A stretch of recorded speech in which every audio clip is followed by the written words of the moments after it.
Bonjour à tous, bienvenue sur la chaîne Jean Cuivre. On est en février 2023. Donc moi je suis Jean Cuivre, je suis avec Pierre-Alexandre comme la fois précédente et on va vous parler une nouvelle fois d'intelligent design, de créationnisme, d'évolutionnisme.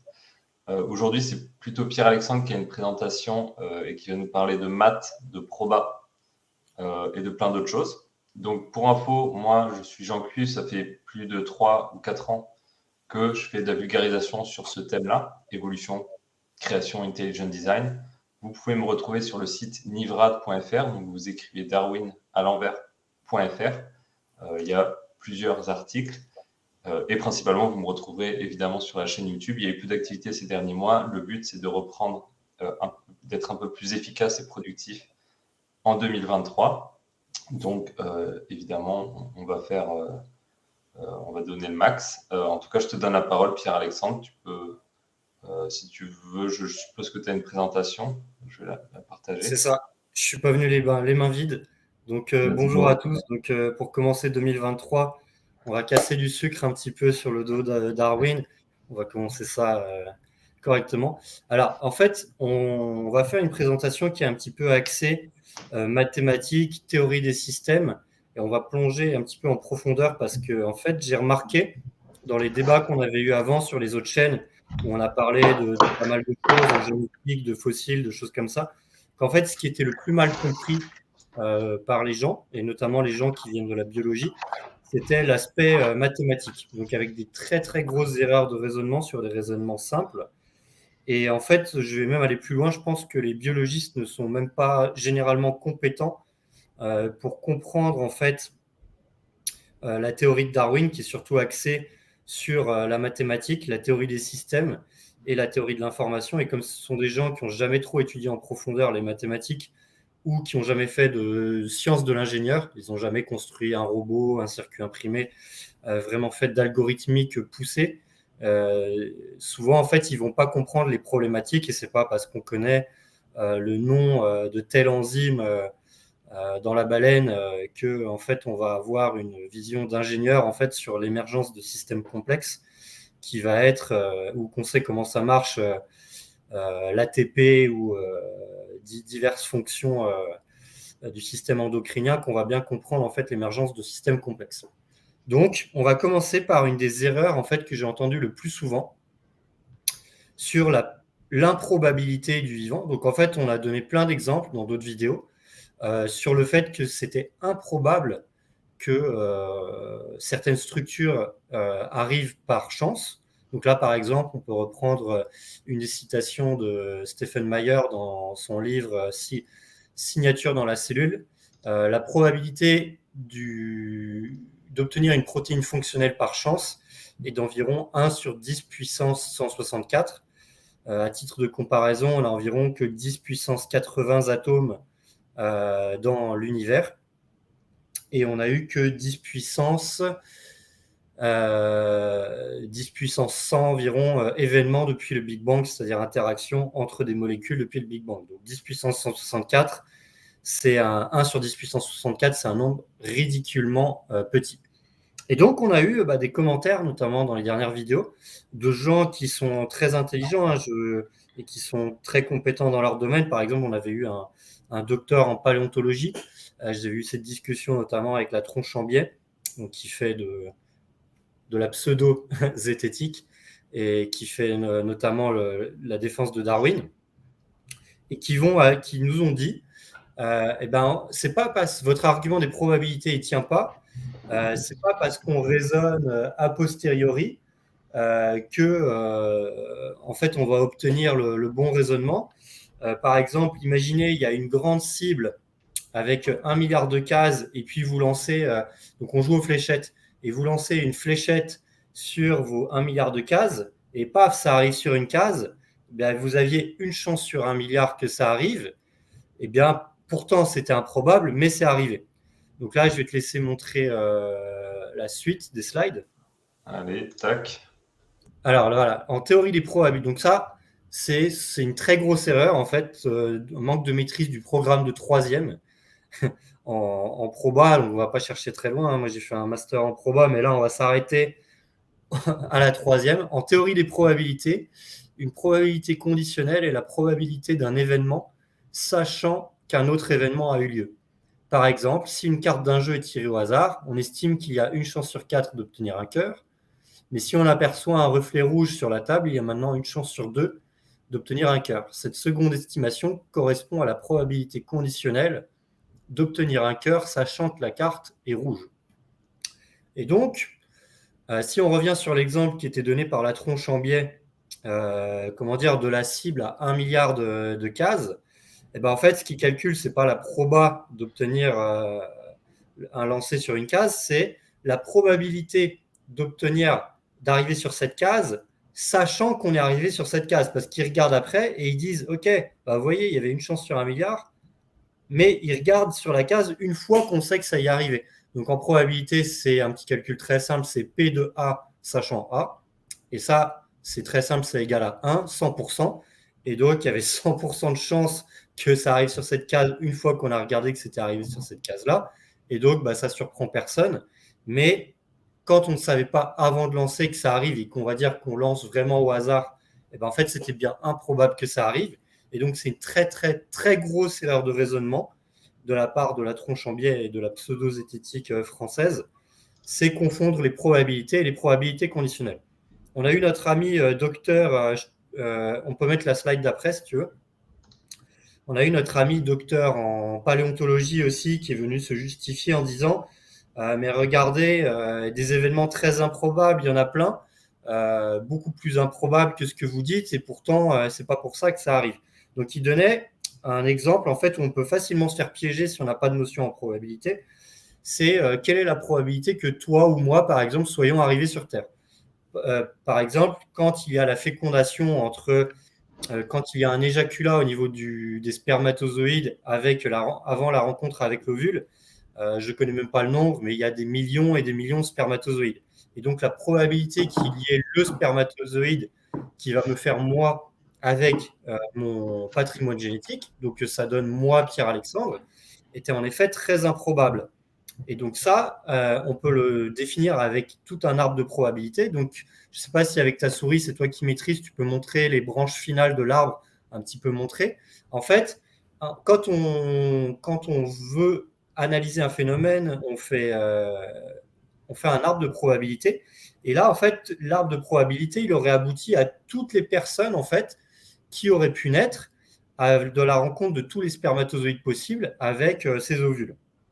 Sauf que, en fait, à chaque fois, le résultat est le même, qui est ça aboutit à la naissance d'une certaine personne à qui on aurait pu dire ça, regarde, tu es né, mais c'est improbable. C'est-à-dire que à chaque fois, le résultat sur les branches de probabilité, sur l'arbre de probabilité, sont les mêmes, c'est-à-dire qu'on a bien une personne à qui on va dire, regarde ta naissance, même si c'était moi ou pas, ta naissance est improbable, pourtant tu es là. Donc en fait, on est dans le cas où en fait, dans 100% du tirage, on aurait pu dire ça à la personne et il n'y a pas de surprise. Donc en fait, on prend un arbre en fait avec les mêmes résultats et effectivement, ça surprend personne. Mais maintenant, donc là, l'exemple, il est tout à fait mauvais. Mais si on prend un exemple qui est qu'il y a une tornade qui passe au-dessus d'une décharge avec des tôles, des pièces comme des boulons, des écrous, et que ça fait un Boeing 747 et qu'il y avait une chance sur des milliards de milliards de milliards que ça se passe comme ça, et en fait, effectivement, si ça arrive, notre ami paléontologue, il va être surpris. Donc en fait, il prend un très mauvais exemple où moi, dans mon exemple, effectivement, on a bien un événement très très rare et improbable dans l'ensemble des possibilités que peut faire la tornade dans une décharge, comparé à lui à un champ des possibilités où en fait on arrive toujours au même résultat, qui est qu'en fait il y a quelqu'un qui va naître et qui peut dire ah bah tiens, c'était improbable que tu sois né. Donc en fait, il fait une très très grosse erreur de raisonnement sur les probabilités conditionnelles. Et ça, c'est très, très important à comprendre. Ça peut être contre-intuitif. Mais si vous n'avez pas compris ça, quand on va démontrer, on va donner des exemples après dans la suite, que quelque chose est improbable et qu'on le démontre de manière rigoureuse mathématiquement, eh bien oui, c'est improbable. Et que vous soyez d'accord ou pas avec ce que je dis, c'est qu'en fait, vous avez tort. En mathématiques, il y a des raisonnements qui sont vrais ou faux. Si dans un triangle rectangle, vous allez me dire que la somme des deux angles qui ne sont pas rectangles, c'est égal à 67 degrés, vous pouvez mettre tous les commentaires que vous voulez sur YouTube en disant « Ah oui, vous êtes bête, vous n'avez pas compris les maths ». Non, la somme des deux autres angles, c'est 90 degrés. c'est un fait. Et ce que je viens de dire en mathématiques, ce n'est même pas négociable, c'est une vérité. Et donc, si vous ne croyez pas, parce que vous imaginez que vous connaissez mieux les probabilités que quelqu'un qui a fait un master en probabilité, bah, grand bien vous fasse, allez demander à des profs de maths, je vous en prie, je vous en conjure, allez demander à des spécialistes, à 5 autres, à 10 autres si vous ne me croyez pas. Mais la vérité, c'est que vous avez tort. D'accord?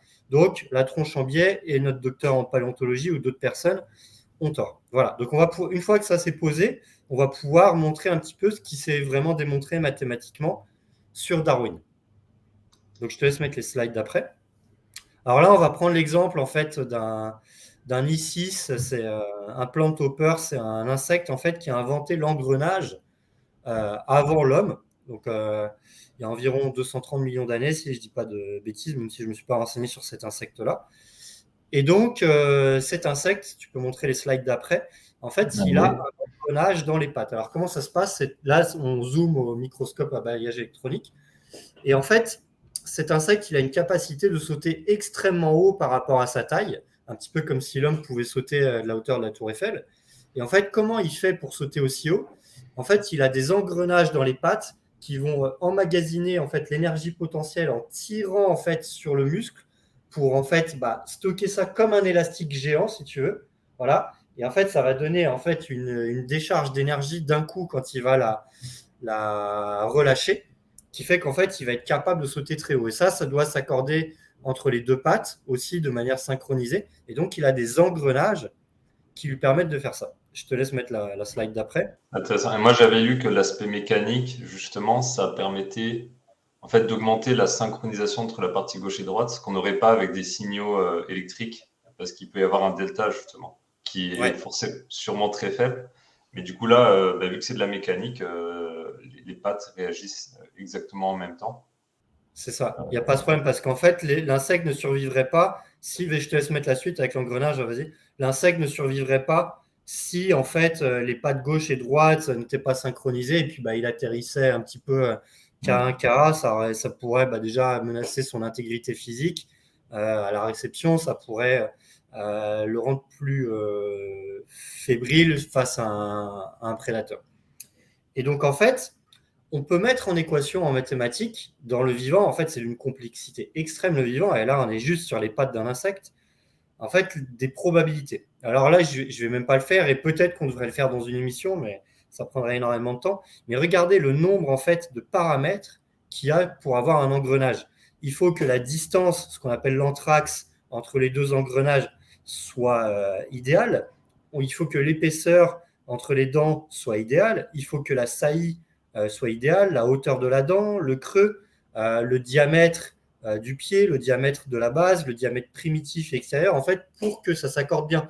Parce qu'en fait, si on a des engrenages qui commencent à évoluer un petit peu par hasard, bon, déjà, ça se trouve, ils seront trop distants. Ou si ça se trouve, en fait, du coup, entre les deux engrenages, ça ne va pas pouvoir s'emboîter parce que du coup, ça ne sera pas au bon endroit, ce ne sera pas avec la bonne forme, pas avec la bonne profondeur, pas avec le même moment angulaire, etc., etc. Et donc, en fait, quand on doit imaginer le nombre d'erreurs et d'essais, parce qu'en fait, la théorie de Darwin dit qu'en fait, il faut qu'il y ait un avantage à chaque fois pour que ce soit sélectionné. Donc, si on a des engrenages qui commencent à évoluer et qui ne font pas le taf, en fait, déjà, il n'y a aucune chance qu'ils soient sélectionnés. Même s'ils étaient sélectionnés par une mutation neutre, on y reviendra, c'est très, très improbable et ça ne guide pas bien l'algorithme de sélection. Donc, en fait, on est dans un système de complexité irréductible qui fait qu'en fait, pour que ce soit bien, en fait, le nombre de paramètres en probabilité est extrêmement important. Et là, c'est un système parmi d'autres. Hein.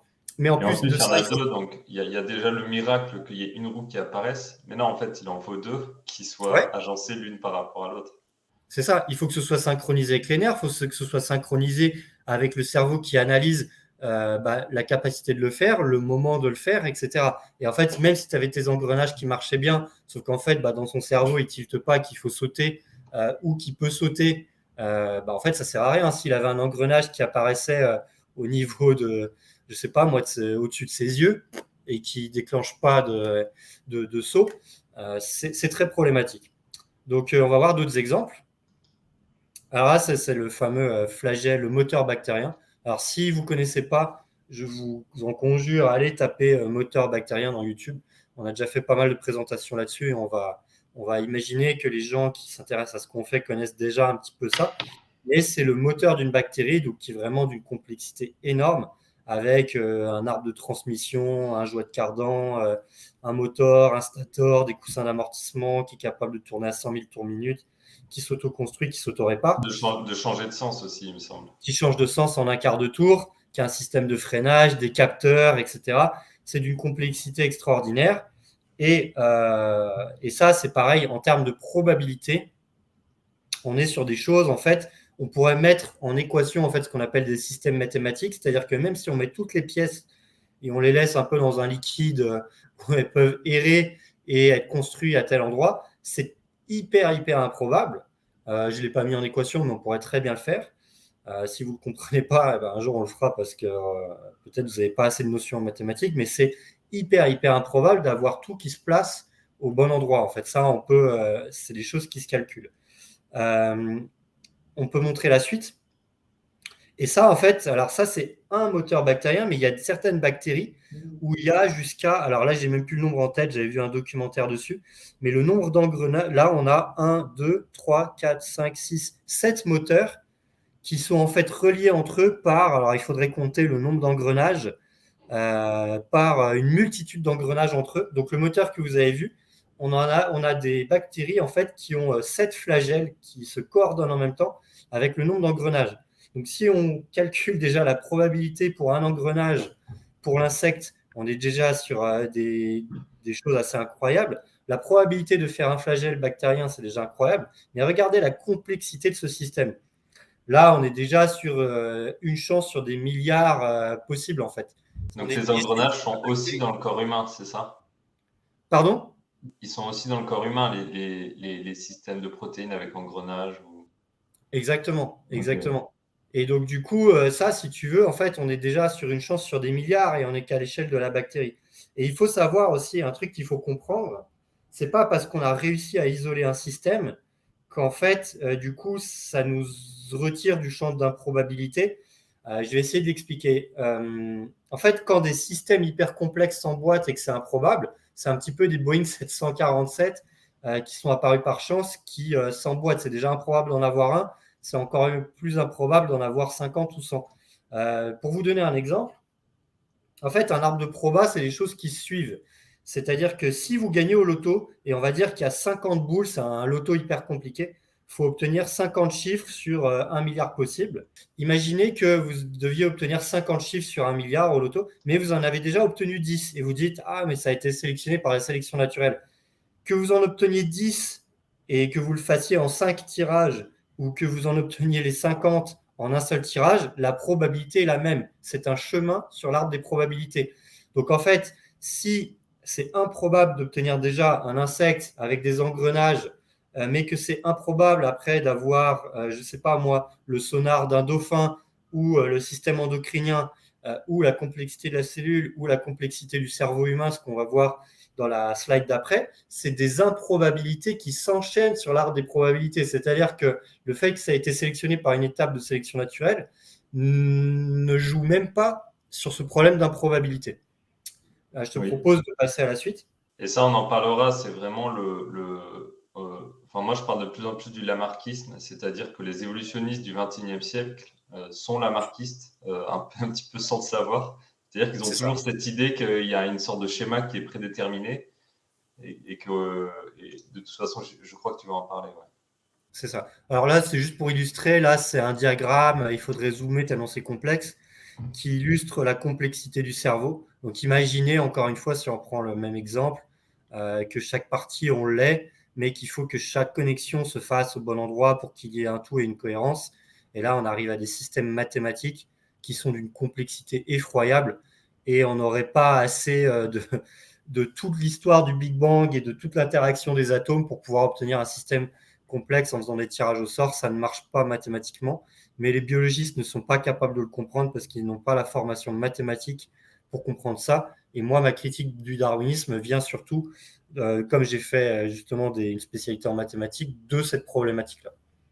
Je te propose de passer à la suite. Alors là, on a notre ami Dawkins, Voilà, c'est le Blanche-Neige du darwinisme, c'est le Mesmer, l'illusionniste de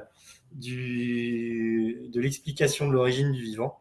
Donc en fait, moi, en fait, contrairement à beaucoup de gens en fait qui vont commenter sous les vidéos, je lis des bouquins sur l'intelligent design et sur le darwinisme, et j'ai même lu plus de bouquins sur le darwinisme que sur l'intelligent design parce que j'ai pas le biais de confirmation qui fait que je ne m'intéresse que au côté de la théorie qui me plaît. Et donc j'ai lu la plupart des livres de Dawkins. Et je te propose de mettre la slide d'après. Il a écrit un livre qui s'appelle The Blind Watchmaker, donc le fabricant d'horloges ou de montres aveugles. Et donc, en fait, lui, il essaye d'illustrer dans son livre des moyens, en fait. Donc, c'est un peu le fameux argument de Paley à l'époque qui dit quand on voit une montre, on ne peut pas réussir, il faut forcément un ingénieur, un designer. La montre, avec tous ses engrenages et sa complexité, ne peut pas apparaître par hasard. Et lui, Richard Dawkins, il essaye de débunker ça. Donc, en fait, vas-y, montre la suite. Il dit, alors je vais traduire, la sélection naturelle n'est pas un fabricant de montres aveugle, aveugle parce qu'il ne voit pas en amont, parce qu'il ne prévoit pas les conséquences, il n'a pas de but dans sa vision. Cependant, les résultats de la sélection naturelle que l'on voit et qui nous impressionnent, que l'on voit de manière overwhelming, comment on dit ça en français, partout écrasante, en fait. écrasante. Ouais. Écrasante, voilà, très bien, avec l'apparence d'un design, comme si c'était un ingénieur qui faisait la montre, nous impressionne et nous donne une illusion de design et de planification. Bon, désolé, je faisais la traduction en même temps, c'était pas hyper bien traduit, mais bon, vous avez compris. Donc, vas-y, slide d'après. Et donc, dans son livre, en fait, il donne un exemple d'algorithme qui est le fameux Me thinks it is like a weasel. Je crois que c'est emprunté, c'est une phrase de Shakespeare, etc. Alors, donc, son but, c'est d'essayer de montrer que en tapant par hasard sur des lettres, comme si c'était un singe, en fait, qui était sur un clavier d'ordinateur et qui tapait un petit peu n'importe quoi. Mais les humains sont des singes, non? Oui, d'ailleurs, les humains sont des singes. Ah oui, un singe non humain, pardon. Ok. Pardon, ouais. Un singe non humain. Donc, une vaste arnaque encore. Donc, en fait, en mettant une forme de hasard, en fait, conjugué à la sélection naturelle, on pouvait obtenir une forme de cohérence. Donc, c'est le propos de son livre. Et donc, en fait, il l'étaye par cet algorithme-là, le Me Think City Like a Weasel. Donc, je vais essayer de le décrire. Le but, c'est d'obtenir cette phrase.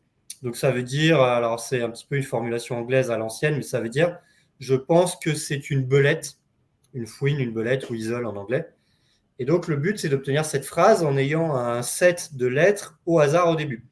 Donc, le goal, c'est Me thinks it is like a weasel dans le diapo. Et quand on renaît sur l'étape starting, on a des lettres au hasard. Donc, on a le W à la place du M, le D à la place du E, etc., etc. Et à chaque fois, on a 27 possibilités. Pourquoi 27? Parce qu'on a 26 lettres dans l'alphabet, si je ne me trompe pas, plus les espaces qui peuvent être remplacés par les lettres. D'accord? Donc, on va dire qu'on a une chance sur 27 à chaque fois. Et donc, alors, il y a plein de moyens de simuler, si tu veux, cet algorithme. Même Dawkins ne le dit pas dans son livre.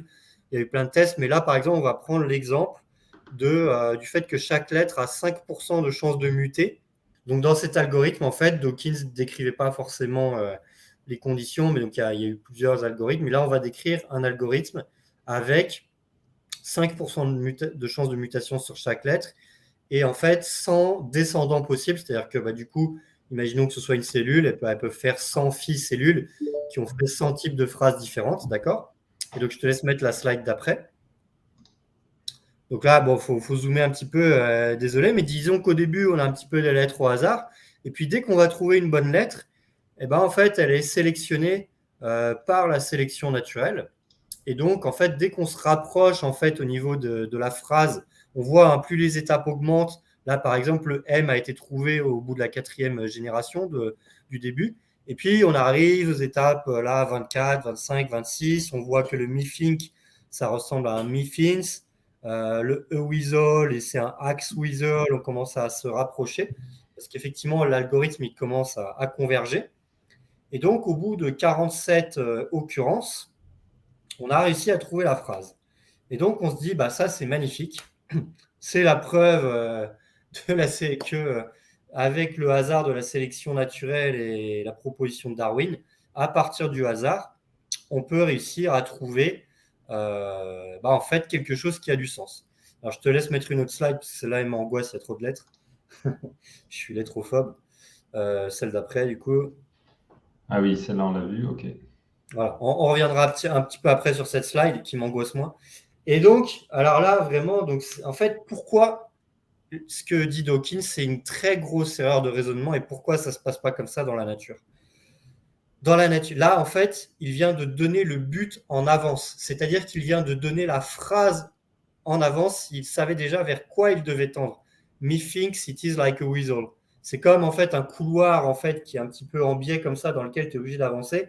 En fait, tu es obligé de converger à la fin vers le résultat. Sauf que dans la nature ne sait pas vers quoi on doit converger. En fait, c'est ce qu'on appelle en mathématiques une fonction fitness.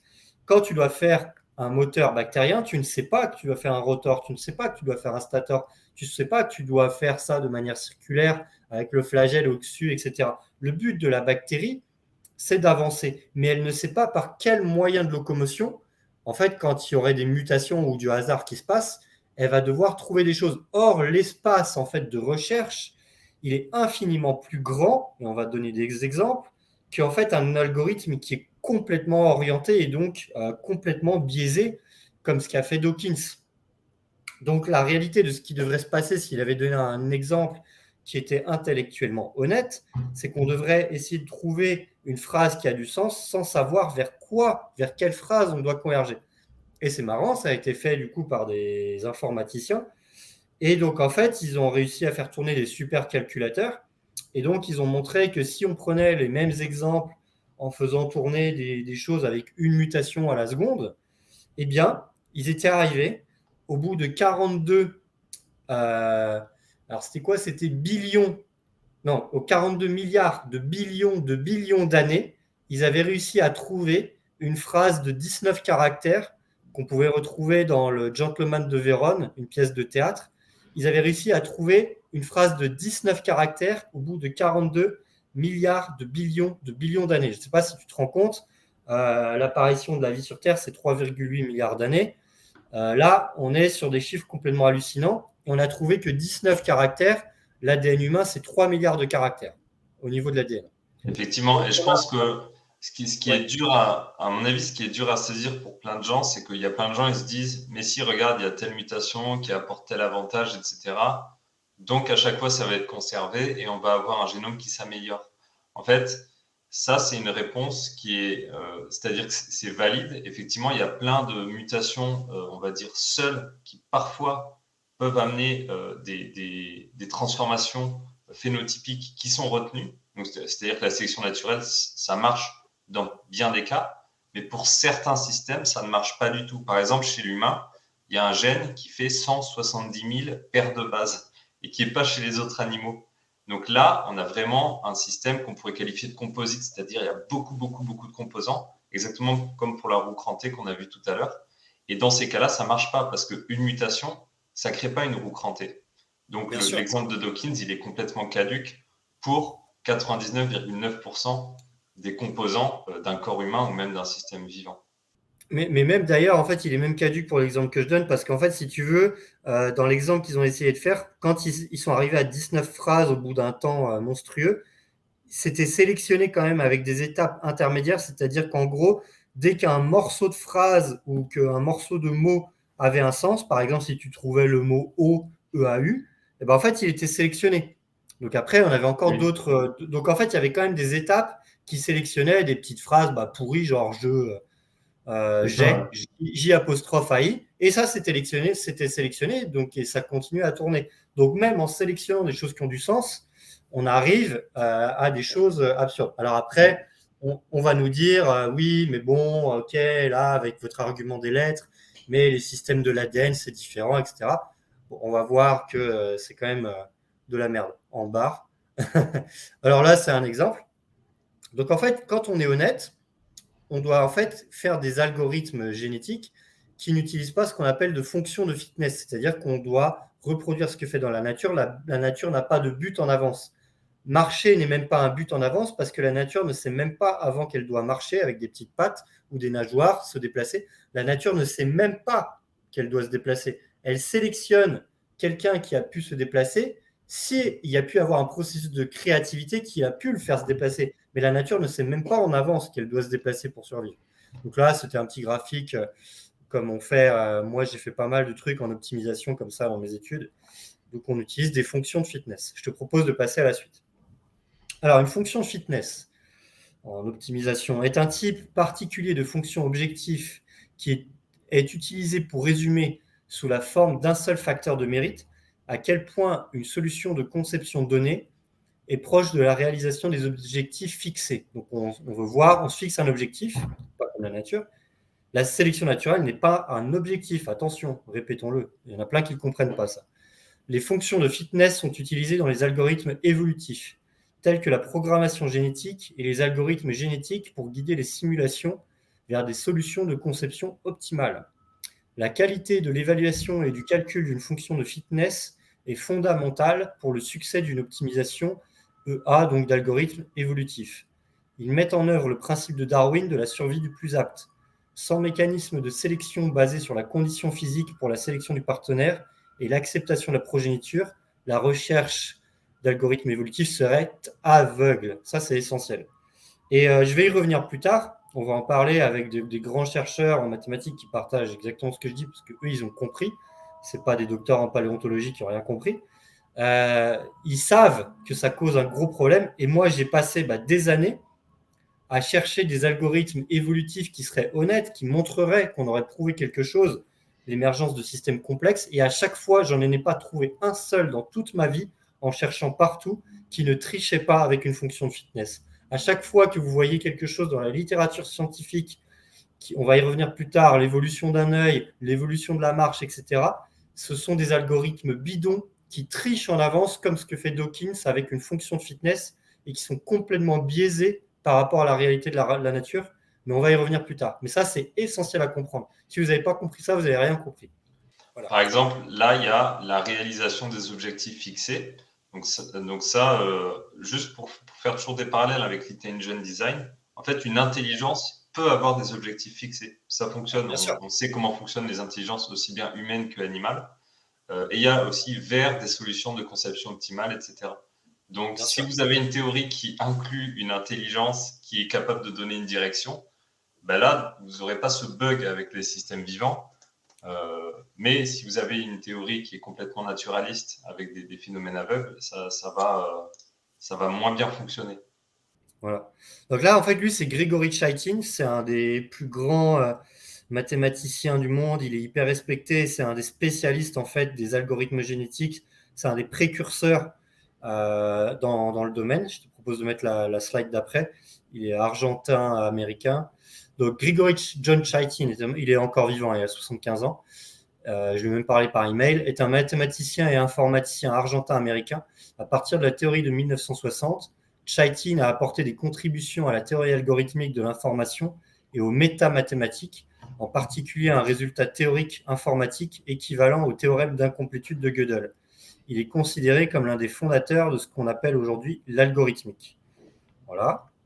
Donc c'est un ponte, hein, d'accord ? Et lui, il a écrit un livre qui s'appelle, donc que j'ai lu, qui est un peu technique, hein, il faut un bagage mathématique pour le lire, mais qui s'appelle Proving Darwin, dans lequel, en fait, il montre, en fait, il dit avec désolation, mais il dit qu'en fait, on n'a jamais réussi à prouver mathématiquement quoi que ce soit avec Darwin, que c'est complètement biaisé et c'est une vraie arnaque. Je te propose de mettre les slides d'après.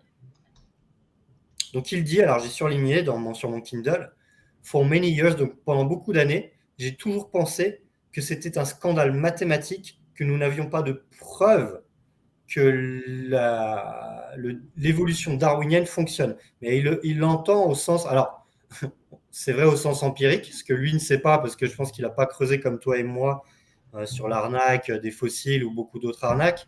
Mais lui, il l'entend au sens mathématique. Et là, on reste sur le sens mathématique.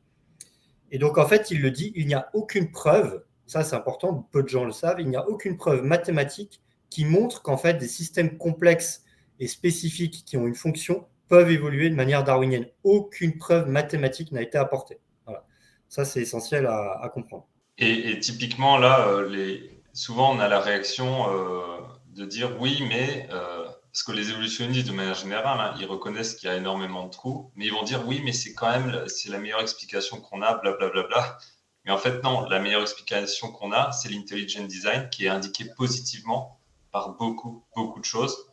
Bien sûr. C'est pas du tout la théorie naturaliste darwiniste qui est contre-indiquée par beaucoup, beaucoup d'éléments. Ce qu'on peut prouver en fait par contraposé en mathématiques, c'est-à-dire qu'on va montrer que c'est improbable statistiquement, probabilistiquement. En fait, on arrive à des chiffres tellement ridicules en termes d'improbabilité que donc du coup, on peut faire un test mathématique en fait, et donc on va rejeter, on va dire. Et donc là, on a une chance sur temps, donc on fait un test statistique et donc on va raisonner. Ben, on va dire si c'est impossible d'obtenir par chance ce résultat-là, donc ça montre que c'est impossible d'obtenir ça par chance, donc ce n'est pas le résultat du hasard. Voilà, raisonnement par contraposé. Donc cela prouve que ce n'est pas le hasard, et le contraire du hasard, c'est que c'est planifié. C'est-à-dire que si éventuellement, quand vous commencez vos études du vivant, vous recevez des mots d'ordre qui vous imposent de fonctionner dans un framework naturaliste exclusivement, là, effectivement, la théorie de l'évolution sera la meilleure explication, même si elle est très peu probable.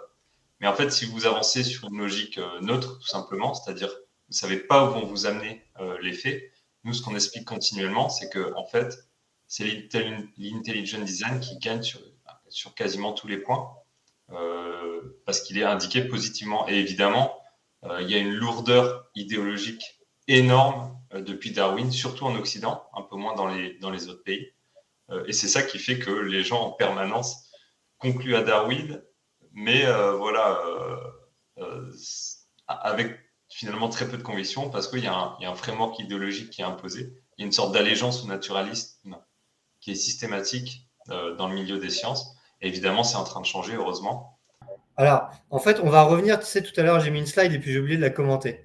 Donc ça, en fait, ce livre, alors, Ronald Fisher, c'est une star en mathématiques. C'est lui, quasiment à lui tout seul, qui a créé ce qu'on appelle la statistique moderne. Moi, je l'ai beaucoup étudié dans mes études. Il a même inventé un célèbre test statistique qui s'appelle le test de Fisher. Et donc, lui, il était passionné, si tu veux, par la biologie. Et il a écrit ce bouquin, donc avec d'autres mathématiciens, The Genetical Theory of Natural Selection, qui date de 1930. Et c'est à partir de la publication de ce bouquin que, historiquement, on a commencé à appeler ça la synthèse moderne darwinienne. D'accord ? Donc, en fait, ce bouquin que j'ai chez moi, mais là, je ne suis pas chez moi, donc je ne peux pas vous le montrer. Ce bouquin qui est chez moi, en fait, il essaye de montrer qu'en fait, une fois que des mutations positives en fait, qui amènent un avantage ont été sélectionnées, eh bien, en fait, elles peuvent se répandre dans la nature. Donc, il utilise des calculs mathématiques un petit peu complexes. Et donc, ça c'est la Bible. Et d'ailleurs, en fait, tous ces calculs sont bons, si tu veux. C'est une fois que quelque chose a été sélectionné positivement, enfin, en fait, une fois qu'un moteur de bactérie est apparu et que ça amène la bactérie à pouvoir se déplacer, ou une fois que notre insecte a ses engrenages pour sauter, eh ben, si c'est apparu dans un insecte, on peut voir comment cet avantage sélectif peut se répandre dans la population des autres insectes qui n'ont pas cette capacité-là. Et donc, ces calculs sont techniques et intéressants, donc il faut un bagage mathématique pour comprendre. Et je me suis penché sur ce bouquin avec mes connaissances mathématiques pour voir, bah tiens, on va voir. Moi, je veux bien croire à Darwin. D'ailleurs, à la base, j'étais darwinien. Mais il faut me prouver mathématiquement que c'est possible parce que ça me pose problème, quoi. Et en fait, ce bouquin, on va revenir à la slide d'après. Donc, en fait, a été critiqué. Même moi, je l'ai critiqué moi-même, en fait, avant que Chaitin le dise, donc le grand mathématicien Chaitin. Mais Chaitin l'exprime très bien. Je vais essayer de traduire. Il dit alors, donc ce bouquin de Fisher, Wright, Haldane, Hamilton, non, donc c'était, là il rajoute des noms, mais il n'y avait pas tous ces noms-là. Donc il critique ce bouquin.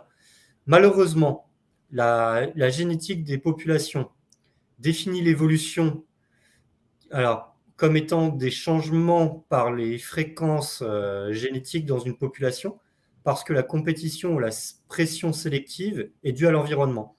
Mais en fait, dans ce qu'ils décrivent, le pool génétique, il est fini. Mais il est fixe, ouais. Il n'y a pas de créativité. Oui, c'est ça. En contraste avec la métabiologie qui fonctionne dans un riche espace de possibilités comme un espace de software qui nous donne en fait tout un tas de possibilités pour qu'en fait les gènes puissent se trouver. Alors, je vais essayer de l'expliquer. Ce qui veut dire, c'est que déjà en 1930, en fait, on ne connaissait pas l'ADN. L'ADN, la découverte, si je ne dis pas de conneries, c'est 1953.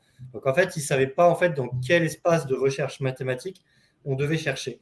Et lui, en fait, dans ses calculs, il part du principe Fisher que, en fait, une fois que c'est sélectionné, une fois qu'on a eu le moteur, une fois qu'on a eu les engrenages, oui, ça peut se répandre. Et ça, personne ne le remet en question.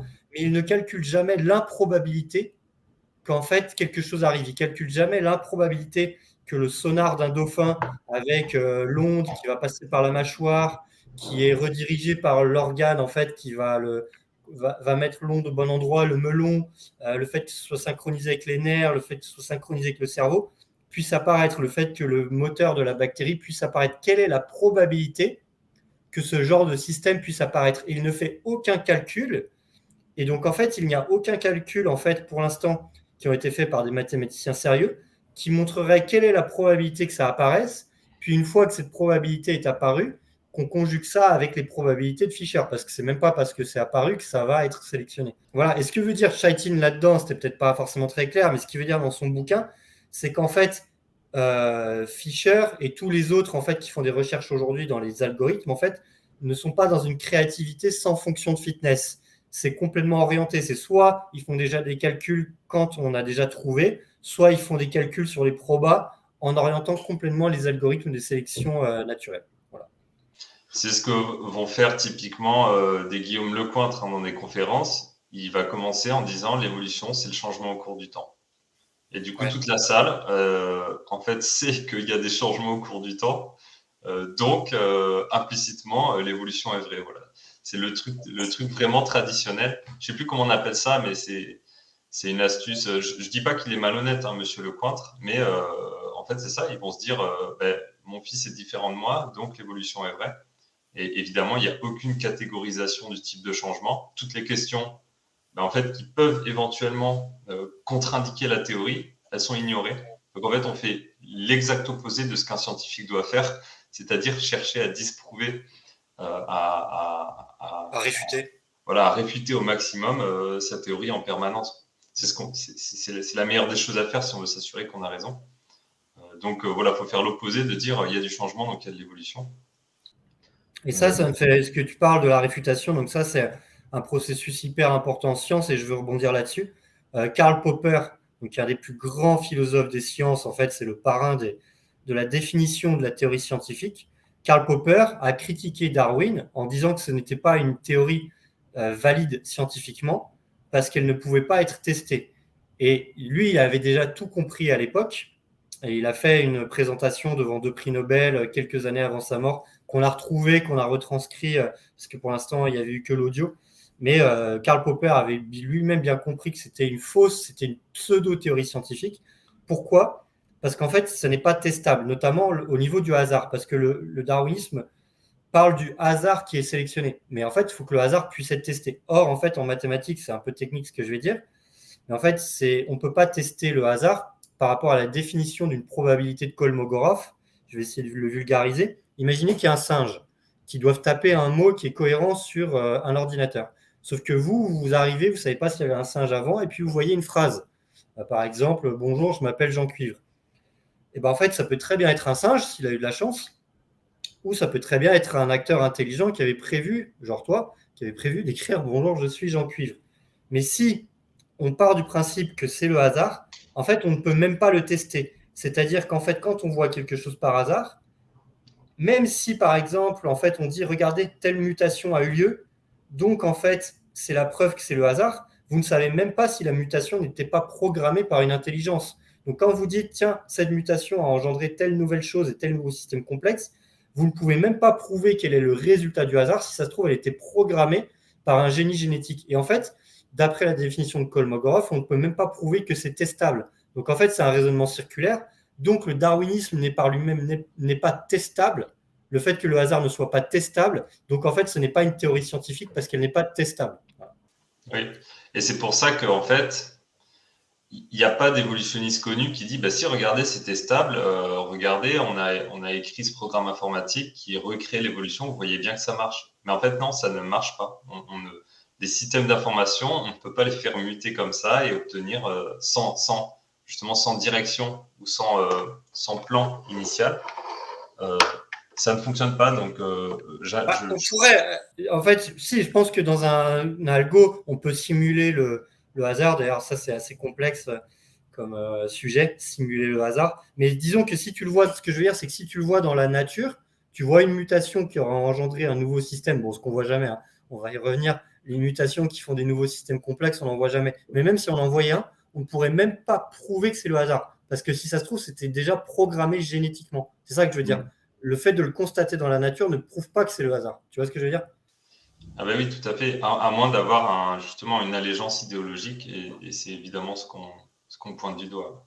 Alors bah du coup, c'est hyper intéressant parce que donc moi j'ai fait énormément de recherches en fait sur mais il y a bien quand même des scientifiques qui ont réussi à montrer qu'un système complexe avec une fonction, ça pouvait émerger du hasard. Et on trouve alors quelques exemples un petit peu dans la littérature qui sont des exemples un peu cultes, notamment l'évolution de l'œil de Nielsen. Donc, Nielsen, un scientifique suédois. Et alors, on ne va pas rentrer dedans, on pourrait faire une émission d'une heure dessus. Lui, il a réussi à prouver, enfin à prouver, il n'a rien prouvé du tout justement, l'évolution de l'œil. Donc à partir, en fait, si tu veux, on est dans les étapes d'en haut, ça descend vers le bas, avec certaines couches, en fait, qui permettent de simuler les différentes couches qu'on a dans l'œil. Et puis après, l'apparition de la concavité, un petit peu comme une lentille, qui permet d'avoir les rayons au bon endroit, euh, etc. Sauf qu'en fait, si tu veux, je vais pas détailler, mais moi, je me suis penché sur ces algorithmes. Et en fait, c'est exactement ce que j'ai pointé comme défaut au début. Ces algorithmes sont complètement biaisés. C'est-à-dire qu'en fait, ils parlent déjà du fait qu'il va y avoir, il contraint l'évolution de la concavité. Et en fait, il fait le même truc que Dawkins. C'est-à-dire qu'en fait, il met des fonctions de fitness partout, des fonctions d'arrêt, des fonctions de fitness pour obtenir le résultat voulu. Et donc, tu arrives à un algorithme convergent dans des temps voulus. Sauf qu'en fait, la nature n'opère pas comme ça. Elle ne sait pas que l'œil doit évoluer dans ce sens-là. Donc ces algorithmes sont complètement malhonnêtes par rapport à ce qui se fait dans la nature. Et donc les algorithmes comme l'œil de Nielsen sont des arnaques intellectuelles. Voilà. Ce serait intéressant de le faire en vidéo, d'aller montrer, etc. C'est un petit peu technique. On ne va pas le faire dans cette présentation, mais voilà, si vous vous intéressez, allez voir honnêtement comment ça se passe. C'est complètement pipoté, c'est des déplombés en fait, son étude. Oui, et ce qui est intéressant, c'est que c'est toujours, on peut toujours revenir à la marque, hein. La marque, il disait, le cou de la girafe, il va grossir parce qu'elle a besoin d'attraper des feuilles. Et en fait, son corps, ou alors de manière, on va dire, collective, la population des girafes sait biologiquement qu'il faut que il faut qu'elle évolue dans cette direction-là. Et c'est évidemment, Darwin, il est en opposition à ça. Il dit non, non, il y a des variations aléatoires qui apparaissent et certaines qui sont sélectionnées, point final. Évidemment, Darwin n'y connaissait pas tout ça, hein, l'ADN, etc., la précision des systèmes vivants. Donc on ne peut pas tout lui reprocher non plus. Mais voilà, ce qui est intéressant, c'est un retour permanent à la marquisme. C'est la seule manière dont la théorie de l'évolution peut marcher, c'est en étant lamarckiste. Donc en assumant une sorte de direction, une sorte de plan, une sorte de programme pour le développement. C'est ça. Ça. Je te propose de placer à la slide d'après. Alors, pareil, là, c'est une vidéo de Patience qu'il a mis sur sa chaîne. Donc, lui, il est complètement darwinien. On s'est fait un petit débat en privé. Et puis, il est parti, il a commencé à m'insulter, puis il est parti comme un hooligan. Donc, on n'a jamais pu vraiment discuter. C'est assez triste que les gens ne puissent pas discuter. Pourtant, moi, je parle calmement. Et donc, voilà, en fait, lui, dans cette vidéo, je vous engage à aller la voir. Si vous n'avez pas de recul, en fait, vous allez boire ses paroles. Et donc, en fait, lui, il montre en fait l'évolution des systèmes de locomotion à partir d'algorithmes évolutifs, donc de marche ou de nage, etc. Et puis, c'est très bien fait. Et puis, quand on regarde ça, et qu'en plus, on vous a bourré le crâne depuis votre naissance avec le darwinisme et l'évolution, et puis le fait que c'est possible, en fait, vous allez boire ces paroles, vous n'allez pas le remettre en question. Et puis vous dites, voilà, c'est magnifique. En plus, on peut prouver avec des algorithmes génétiques qu'on peut avoir des systèmes de locomotion complexes qui apparaissent, etc. Sauf que je suis allé voir les papiers scientifiques, les publications scientifiques qui mettaient sous la vidéo. Et pareil, c'est la même arnaque. C'est-à-dire que alors là, c'était encore pire que Nielsen. C'était ultra guidé. Ils mettaient des conditions à toutes les étapes, des conditions pour que ça évolue dans le bon sens, pour que les cellules fassent pas n'importe quoi, des conditions d'arrêt de l'algorithme. Enfin, c'était pipé de A à Z. Et donc, ça n'a absolument rien à voir avec ce qui se fait dans la nature. L'algorithme était ultra guidé. Et donc, alors c'était assez technique, hein. J'ai dû passer une bonne après-midi pour un peu comprendre, parce que même les algorithmes n'étaient pas forcément faciles à comprendre. Mais pour résumer, on pourrait faire une vidéo dessus, hein, qui prendrait plusieurs heures pour débunker ce genre de vidéo grand public qui prouve Darwin, mais c'était encore une fois une vaste arnaque et c'était guidé par des fonctions de fitness à tous les étages. Voilà. En fait, par exemple, moi, je suis développeur informaticien. Avec cette manière de faire, en fait, je peux coder un algo qui va écrire le dictionnaire en 1 heure, tout simplement. C'est très facile. Et du coup, je vais dire, ah ben regardez, le hasard a écrit le dictionnaire. Ben non, évidemment, j'ai écrit un algo qui a retenu à chaque fois, il y avait une lettre sur 26, il a retenu la bonne. Donc c'est vrai que c'est intéressant, c'est un petit peu des arnaques intellectuelles. C'est ça. Mais je vous engage à aller voir ces vidéos, c'est intéressant, et d'aller les regarder avec un esprit critique. Et si vous avez le temps, d'aller voir les papiers. Et c'est vraiment intéressant de voir à quel point on peut se faire truander intellectuellement par des gens d'ailleurs tout à fait de bonne foi, en fait. On fera une vidéo en plus couverture, hein, de ces simulations d'évolution, parce qu'il y en a pas mal qui sortent sur YouTube, c'est intéressant. Il y a différents niveaux de critique en plus à apporter. Il y en a qui sont vraiment cool, hein, et qui, en fait, qui montrent bien, hein, des procédés de sélection naturelle. Donc, je pense qu'on fera une couverture de tout ça. On essaiera un petit peu de catégoriser les différents types de simulations.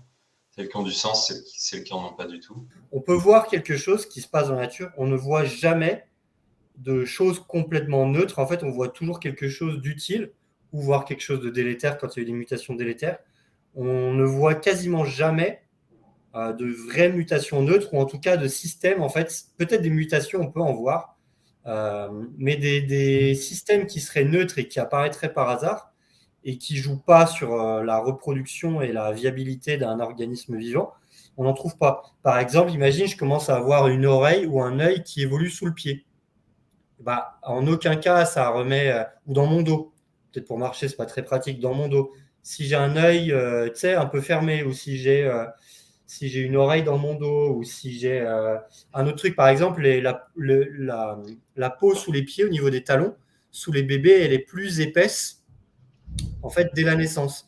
Or, je vais jamais avoir une. Donc ça permet en fait de marcher plus confortablement. Je vais jamais avoir une peau plus épaisse ou un morceau de sabot comme pour les chevaux qui va apparaître dans le dos. Ça remet pas en question ma survie. Si j'ai une plaque de kératine hyper dure dans mon dos, en fait, ça pourrait être un système complètement neutre qui émerge par hasard, mais on ne le voit jamais. Ou par exemple, on va venir dans la prochaine vidéo qu'on va poster la prochaine fois sur le système de l'oreille. L'oreille, elle a, au niveau du conduit auditif, elle a quelque chose d'unique. C'est en fait le seul endroit où la peau, en fait, la peau va pas se renouveler des couches inférieures aux couches supérieures, donc ça se renouvelle du bas par le haut. C'est le seul endroit dans le corps humain où ça se renouvelle en fait de manière latérale. Pourquoi ? Parce que ça permet d'évacuer en fait le cérumen vers l'extérieur du conduit auditif et faire que ça ne se bouge pas. Or, on pourrait très bien avoir une mutation neutre qui fait que la peau de mes pieds ou de mes joues ou n'importe quoi évolue en fait de manière latérale, ce qui pourrait me permettre au bouton qui vient d'apparaître ici d'aller se cacher dans ma barbe. Mais malheureusement, ça ne se passe pas comme ça. Or, ce serait une mutation qui ne remet pas en cause ma survie, mais on ne voit jamais de choses inutiles comme ça, un peu neutres, mais inutiles. En fait, on est toujours, je ne sais pas si tu vois ce que je veux dire, dans des systèmes qui ont une certaine utilité. Alors, oui, c'est-à-dire que même il y a beaucoup de choses qui ont été pointées du doigt. L'exemple classique, c'est l'appendice chez les humains. Ils vont dire ça sert à rien, etc. C'est une excroissance un petit peu inutile. Et souvent, alors moi j'ai pas tous les exemples en tête, hein. En fait, il y en a peut-être qui sont justes, mais moi ce que je reproche aux évolutionnistes, c'est jamais de contrebalancer. Donc ils vont dire l'appendice ça sert à rien, donc regardez, c'est les vestiges de l'évolution. Oui, mais est-ce que tu regardes aussi typiquement l'oreille, qui est une sorte de système composite avec 20 composants qui sont agencés les uns par rapport aux autres, ou alors tu regardes juste l'appendice parce que ça prouve ta théorie. Donc Sachant que ça a voilà. été debunk, hein. L'histoire de l'appendice, par exemple, il y a le livre, comment il s'appelle là? Fomos Oui, Plaginados, je parle portugais, je l'ai lu en portugais. Ah, Marcos Eberlin, un scientifique brésilien, il donne cet exemple-là. En fait, l'appendice, il a une utilité, on pensait que c'était inutile, mais en cas de diarrhée ou d'infection bactérienne, en fait, si tu veux, il y a une colonie de bonnes bactéries qui fait que ça permet de repeupler, en fait, la flore l'intestin. intestinale. Voilà, la Ok. flore intestinale. Et donc, en fait, l'appendice a vraiment une utilité. Mais en fait, les gens avaient un biais de confirmation, donc ils croyaient que c'était inutile ou ils voulaient le rendre inutile. Puis en fait, on s'est rendu compte que c'était tout à fait utile, quoi. Et Oui. ça, des exemples comme ça, il y en a des dizaines, en fait. Et malgré ça, par exemple, l'exemple des dents de sabre, hein, la plupart des animaux aux dents de sabre, donc il en reste évidemment, il y a les morses, mais en fait ils ont disparu. Et il y a des articles hyper intéressants là-dessus, hein, notamment les tigres. En fait, c'était plutôt une complication qu'autre chose. Donc moi, je pense qu'il y a quand même effectivement parfois des propriétés, vu que l'environnement change en permanence. Hein. Donc il y a des propriétés vivantes qui sont des avantages à des périodes, qui deviennent des désavantages à d'autres. Donc qui sont éventuellement des choses inutiles, des sortes de trucs qui ne sont pas à leur place. Mais voilà, encore une fois, hein, il faut toujours contrebalancer les pour et les contre. Bien Si on sûr. prend que les pour, eh ben, en fait, n'importe quelle théorie, elle est valide et la Terre est plate, hein, forcément. En fait, on Mais voit tellement de systèmes utiles et qui sont d'une complexité énorme. On en voit des milliards par rapport à des systèmes qui sont un peu sous-optimaux et qui sont près des exceptions oui, ridicules par rapport à l'ensemble de la règle du vivant, que de raisonner comme ça, c'est débile. Mais d'ailleurs, ça, pour faire un contre-argument, j'avais lu un livre entier comme ça là-dessus, sur les problèmes du vivant, donc ou les choses sous-optimales. Montrer que quelque chose est sous-optimal ou n'est pas utile ne prouve pas qu'il n'y a pas un ingénieur. Par exemple, imaginons un ingénieur qui fasse une voiture qui est super bien, mais il y a un petit défaut sur la voiture, un truc qui aurait pu un petit peu être amélioré dans le moteur, ou une pièce qui n'est pas forcément à sa place, qui est inutile. Pourtant, c'est bien un ingénieur qui a fait cette voiture, mais ça ne prouve pas qu'elle vient du hasard. Donc en fait, peut-être que ça pourrait prouver un point qui est que l'ingénieur n'est pas omnipotent et parfait, ou que l'organisme n'est pas forcément toujours adapté, ou qu'il peut y avoir une dégradation du matériel génétique qui entraîne des problèmes. Mais prouver que la nature a des défauts ne réfute pas l'intelligent design. Vous pourrez trouver tous les exemples que vous pourrez, ça ne réfute pas l'intelligent design du tout. donc merci à tous. C'était la première vidéo de 2023. On en a une prochaine qui arrive sur justement le fonctionnement de l'oreille. Pierre-Alexandre en a parlé. Donc ça sera pour plus tard. En tout cas, merci Pierre-Alexandre. Tu veux peut-être dire un mot de conclusion? Non, bah, j'espère que ça vous a éclairé un petit peu sur des problématiques un petit peu différentes et de voir un petit peu comment raisonnent les ingénieurs pour construire des systèmes. Voilà, pas raisonner forcément avec des exemples circulaires de telle chose ressemble à telle chose, donc il y a évolution, puis on se demande même pas comment il y a pu avoir évolution, quoi.